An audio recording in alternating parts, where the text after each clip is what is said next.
Hi, welcome back. Let's continue our discussion from where we have stopped. We have seen head and shoulder inverted in the normal one. We have seen descending triangle, ascending triangle, and symmetrical triangle also. So the next session will be rising wedge. As I remember, we have seen falling wedge.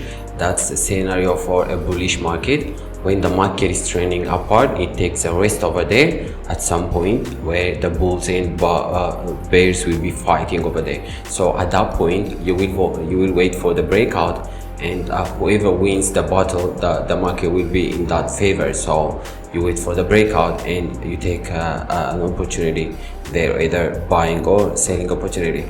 So the next pattern is rising wedge. So rising wedge is the same kind of pattern with falling wedge, but it will be in the opposite direction. For the bullish market, we take a falling wedge because the market will be trending upward. It falls for a little while, for a while it falls, then forms falling wedge, then it continues its rally upward. But for the market which is trending downward, it will be trending downward, then for a while it takes a breather, it trends a little bit up, forms rising wedge, then the breaks out of that rising wedge and it continues its rally downward. So let's say this rising wedge, as you can see here on the screen, it is a bearish market sentiment which begins wide at the bottom and becomes contract or small at the tip. When bulls and bears fight to take control over the market, higher highs and higher lows will be created. So let's see here on this picture, we have market sentiment where the price is trending downward like this. So then at 1, the market decided to reverse its direction to 2, so it goes to point 2. Then at 2 again the sellers come in, push the market downward to 3, then it goes to 4, it comes to 5. So on this case, what we have here is we have 1, which is the lowest point. Before market created another lows, this one was the lowest point, so we call this low. Then again it went up, created another high, right? So we don't have another high at this structural area, so we take 2 as a high. Then we have another low at 1. Then the market came back to 3. So if you can see here, since 3 is below the middle of the wedge, always to identify lows and highs, you have to draw a trend line at the middle of any structure. So draw a trend line like this at the middle of any chart or structure. Then all those points or reversals below those this trend line, they will be lows, and those which are above the trend line will be highs. So since 3 is below this trend line, it's low, and it's greater or above the first low, so we take this as higher low. So 3 will be higher low. It is a low, but it's higher than the first low. Then the market went to 4. Since 4 is above the trend line, we take 4 as a high, right? But it's higher than the previous high. You see, the previous high is exactly at this horizontal line. If you can draw horizontal line at 2, this will be like this. But for 4, it's at this level. So 4 will be here. So if you draw horizontal line, 4 will be exactly at this point. So you see, the line which connects 4, it's higher than the line which connects 2. So we can take 4 as high, which is higher than the previous high. So we can take this as higher high.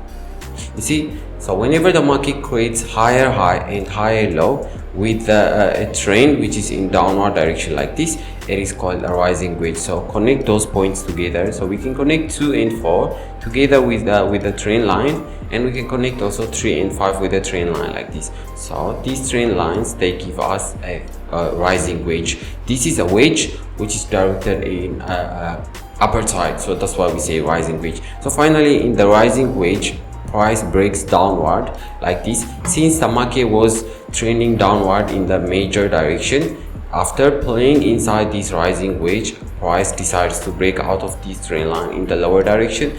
Then retests or gives us any kind of confirmation, it continues its rally down.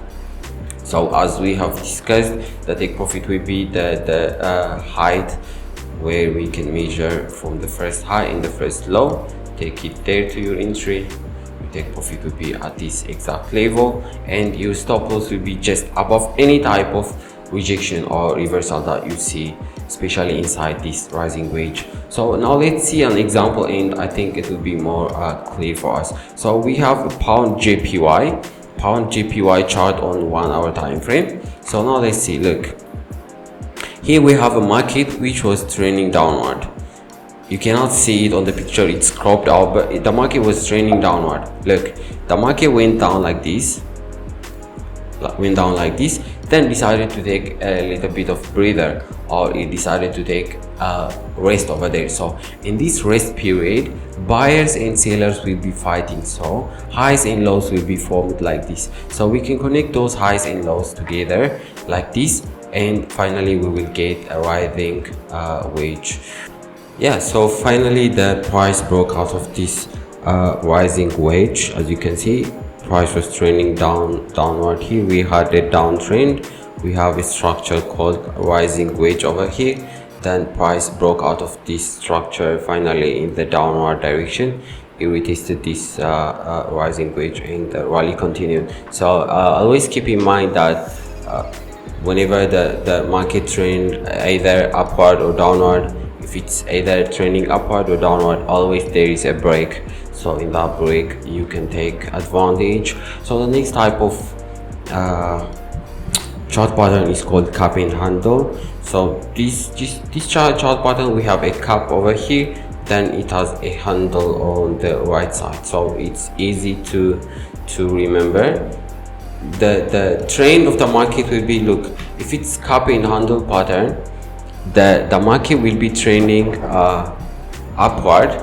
In a bullish market, the market takes a break by trending downward for a little bit. So while trending in a downtrend for a while, it creates cup and handle pattern like this, cup and handle pattern which looks like this. So it creates the cup first. The cup looks like this. You can connect all those low points here, all those points on the lower side, you can connect them together by a curved line. Draw a curved line which represents the cup, and we have on the right side the handle. The handle also, it's the same scenario, but those lows or those structures, they are smaller than this one. We have the bigger structure here, we have the smaller structure here. The bigger one represents the cup and the smaller one represents the handle. So it's called cup and handle pattern. So cup and handle pattern is less common pattern which is formed on bullish trend, indicating a trend continuation. The bigger curve is cup and the smaller one is handle, creating horizontal resistance line at 1 and 3. When price manages to break the resistance, take a buy position at 4 at the retest. A take profit should be same height with the cup, and stop loss should be same height at the handle. So cup and handle pattern, it's less common pattern in forex. It's not that common, it doesn't happen a lot of times, but if it happens, you have to draw the bigger curve which represents the cup, and the smaller one which represents the handle. So after drawing those chart structures, what you need to do is wait for the market to break out of the neckline or the horizontal line which represents the resistance. Those resistance, they are formed at the highest point. At 1 here, we have at 3, and at 4. 4 is actually a breakout point, so you can ignore that, but you can connect this 1 and 3 together and you will get a resistance line over there. So that resistance has been keeping the price, pushing the price downward. Whenever the price comes back to this resistance area, it has been pushing it down. So that means finally, if the market price manages to break out of this resistance area, it comes back to retest it, and that will be exact entry for you. You buy over there, you put your stop loss just below the handle, and you take profit will be the height of the cup. So you put this height over there, and that will be you take profit. So the market continues like this. Look, market was trending upward here, it took a breather on this cup and handle pattern, then broke out of this cup and handle pattern, and it continued its rally upward like this. So this type of pattern is called cup and handle. So let's see an example for this one. We have Aussie CAD, Australian dollar with a Canadian dollar on a 1 hour time frame. So here we have a cup. You see, we have a cup. We connect those all lows or these wicks together by a curved line like this, and we have another curve on the right which represents the handle, and we have the horizontal line which is a resistance. So if the market breaks out of this cap and handle, it comes back to retest, comes back like this to retest the area, and it continues its rally. It was trending upward at this area, it created this cap and handle pattern, it broke out of the cap and handle pattern, then it continued its rally. So this is how the sentiment works in this type of charts. It's not common, I mean it's not often, but sometimes if you find this type of charts, you have to know that it is a trend continuation. A trend continuation means if the trend previously, if it was bullish, that means after creating the structure, that bullish trend will continue. If the trend was bearish, it continues bearish after creating that structure. So the next one is inverted cap and handle.